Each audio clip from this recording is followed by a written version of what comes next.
How to stop auto update in Mac OS. Right now, as you can see, we need to stop updates of our system. So this is right now we have MacBook Air. So as you can see, first of all, you can see here also the version of this one. It is showing that 15.6. So what you need to do, simply you need to go to settings, system settings, and in the system settings you will see all the settings that we have here. Now what you need to do, you will simply go to general, and in general you will see here about,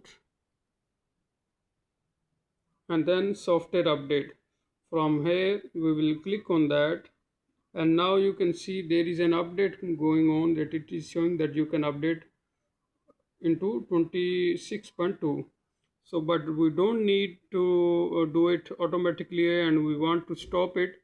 So from here you can see auto update. We'll click on this question mark button, and you will see it is asking. So we can simply from here turn it off, and it will ask the password.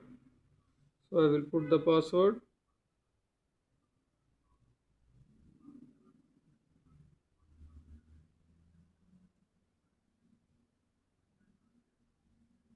After putting the password, we'll click on unlock, and you can see, so we'll disable all these options, and done.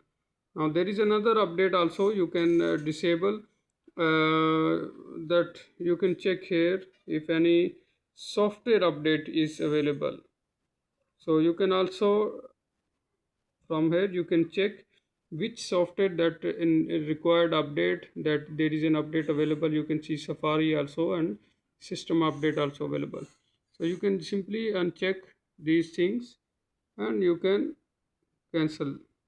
So this is how easily you can do it. That's all for now. Thank you for watching, and don't forget to subscribe Dr. Mogo YouTube channel.